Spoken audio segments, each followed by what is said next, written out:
Gunmage here. I had it in my mind, since I had nothing better to do, I was going to build the Mega Hex Shot out of Roughcut and a couple of DualStrikes. Let's just get right to work.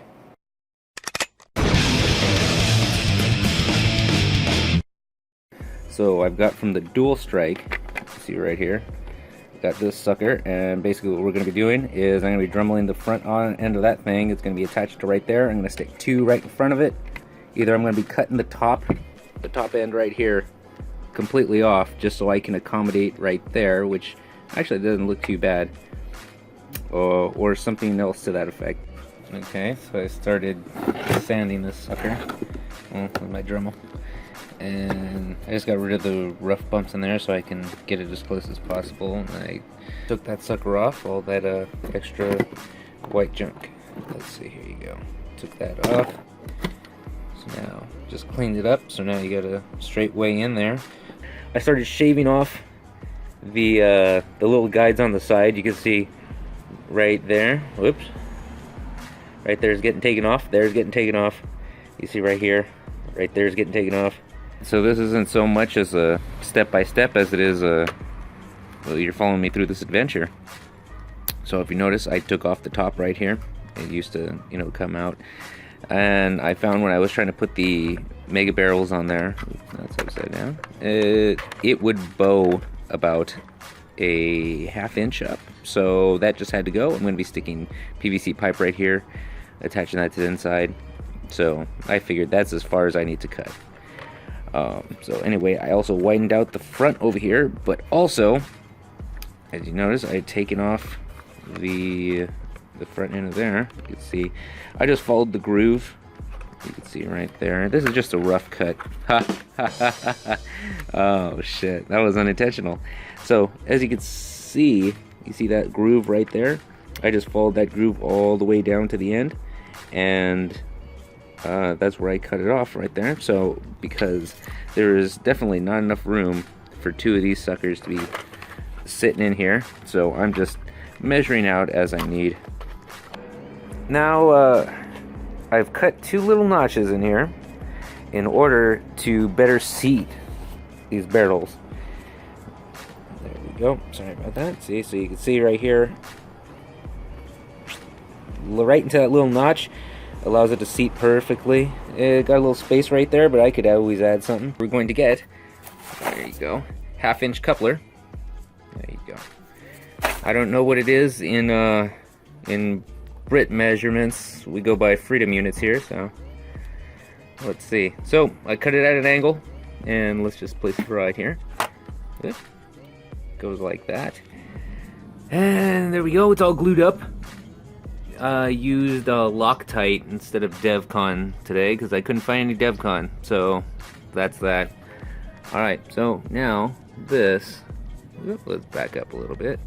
Is that the right way? Yes, it is. That should sit right there. One-handing this, so excuse me. Aha, there we go. And that should lock into place. See the little divot right there holds everything in place, kinda. The top, you could see it's open and everything, but we're gonna deal with that with epoxy putty to deal with all those imperfections. But it is a necessary evil, because the barrel for this right here, it goes both ways, so it makes for an imperfect piece.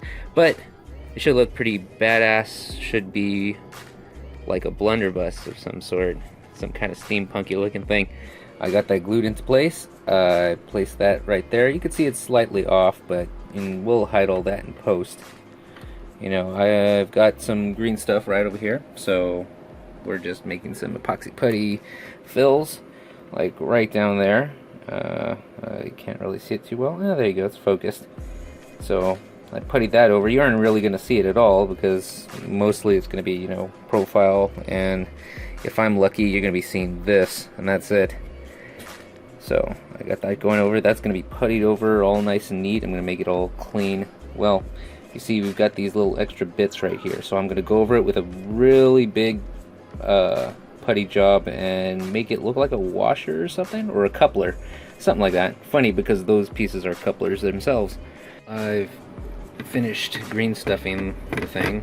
Yeah, one-handing this again. So there you go.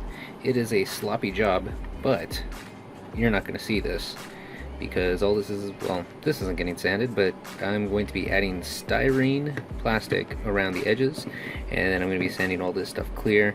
There was a hole right here. I decided to put a big giant black band around it. Alright, it's a new day. I spent the night cutting up styrene plastic, and then I put milliput inside this right here. Works like green stuff, only it's able to be sanded, or at least I was told that, and I tried sanding it and it got stuck in the sanding stick. So there you go, that's how it looks right there. It does cut very well though, so after this finishes curing, I'm just gonna go over it with an X-Acto and I should have a nice straight cut, so I don't have to make a styrene cutout for this in the front and the back, and it's not gonna be really visible, and I'm gonna paint it over anyway, and you aren't really gonna see it. Only I'm gonna know, and everybody watching this. Now I'm trying to fill in that empty space right there. As you see with this one right here, I added a little little angle thing for right there, as you can see where it goes. So yeah, there you go. It'll go like that, cover up a little bit of space, and so I've got to do it with this one. So I've got my little styrene pieces. I don't know if you can see, but I am slowly scraping away with an X-Acto, trying to get this as clean as possible. It's working out for the most part.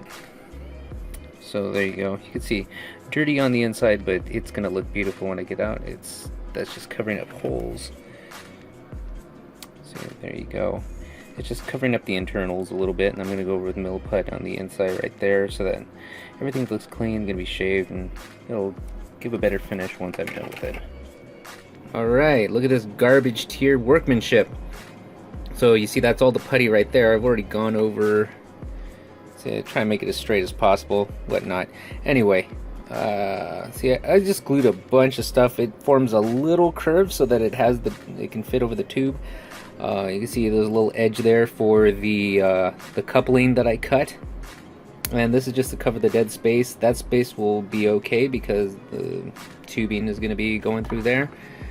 And that's pretty much it for the inside. So it should look really, really pretty. Well, as much as well, when you look at it up close like this, it looks like shit, but once it's all painted and cleaned up, it will look beautiful. Oh, I already started cutting, started taking the Roughcut name off and the Nerf name off, and man, it is giving me Cheeto hands. It is gross. You get so much from, yeah, look at that. It's like ruining this. I've only barely gone over it a little bit, and it's Cheetoing up everything. Anyways, I think that's about it. I'm just waiting for it to finally cure because, oh, that's one thing I should mention. When you're working, well, with milliput and probably with any other epoxies and stuff like that, it's all sticky and it does provide adhesion. But the thing is that if it's under any kind of pressure, whatever that it's touching, it will come apart. So every one of these little things here that you see here that's been adhered to with the milliput has broken off, and I've gone over it with super glue and just reapplied it again, and that's that. Yeah, I recommend doing that if you ever do that with anything with epoxy, is just take off whatever you've done. It's already been molded. As soon as it's dry, just break it off and apply super glue onto it, or epoxy, the good stuff, you know, like DevCon and Loctite and all that stuff. And that's about it. So now we're going to put this sucker together, give it a name, give it a fresh coat of paint, and hopefully that'll be that. There you go, I'm sanding it. Check it out. Like I told you, tons of Cheeto dust. It's just destroying my sanding stick. So we're going off of this thing. And you know what? I think I'm gonna be calling this the Toughcut, just cause, you know. Alright, I took all the markings off. I wasted 2 sanding sticks before I realized, you know what, I could just Dremel the whole damn thing, and I did. I took off the Roughcut name, and then I finished off some of the digital camo. There we go, that's the word. The Dremel did leave it a little rougher, so I will go over that with some wet sand. Alright, it's now night in the garage, and it's nice and cold outside, so it's perfect weather to do some priming. Because everybody knows the best time to do priming is in the cold, so that the primer adheres to the model much better. Yeah, okay, there you go. Vinyl and fabric specialty coating. Not a dye. I'm gonna keep repeating that until it sinks into everybody's head. We're gonna get started on this sucker right now. And it's gonna look beautiful when we get done. Alright, we got the primer done. Pretty much anyway. I just still gotta finish the barrels there. I did run into some trouble. I did have a bit of bubbling around certain areas, and probably you won't be able to notice them unless I tell you. So that's okay. With bubbling, either you got to start all over and sand down the area in question, or you deal with it, and what you do is you just basically go over it lightly. So you find that's what you should be doing in the first place, is going over everything very lightly. Then you just wait for it to dry. Then you go over it again, and then just go over it again, and then go over it again, and then go over it again, and eventually it'll cover over. And we're gonna go over this with a tester's clear coat. That is, oh yeah, that's enamel. Now let's finish up this priming, and then we're gonna go over it with color. I think I'm gonna go with the steampunk look for this one, just because that's my thing. I found out the reason for the bubbling, and that was because the orange on this whiteout Roughcut was too slick. You find that also on the hammer shot handle, which I mentioned before in my other video. And this one too. So I had to go and take off all the paint on the surrounding area, and then just sand it down, and then go over it with some wet sand again.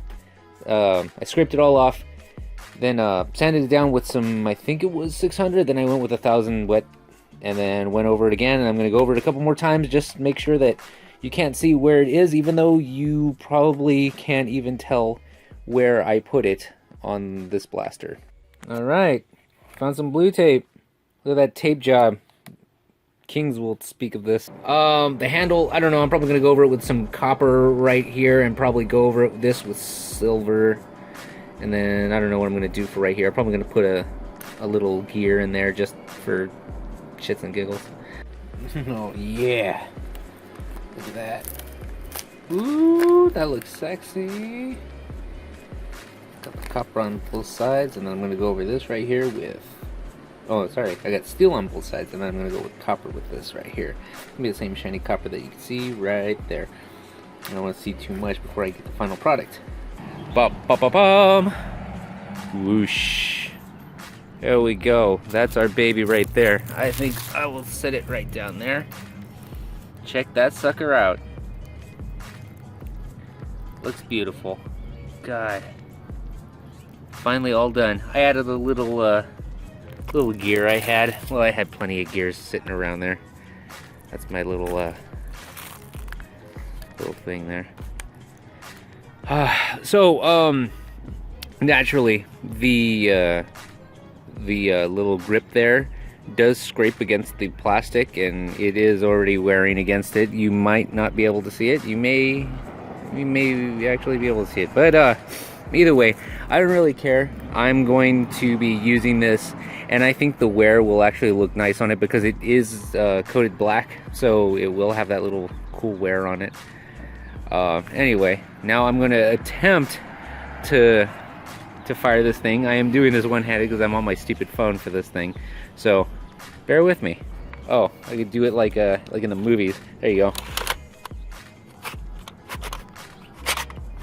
There we go. Alright, so measuring from the end of right there to where I got it, so let's see. Oh god, that was pathetic.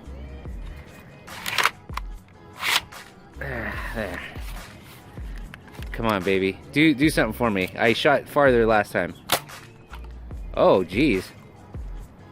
That was a super dud. 27. 27. So, from right here, if I go straight down, I get about 28 feet. And that's sloping down. So, I'm going to say the last 3 feet don't count. So we'll say 24 feet is what we get before it dips down 3 feet. Anyway, I don't really care because I think it's beautiful and I like it better than conventional stuff. I don't care if you can shoot it 60 feet like a laser beam. I want to look cool. Anyway, that is it for this. I hope you enjoyed watching this as much as I enjoyed making it. And I will see you on the next one. Catch you later.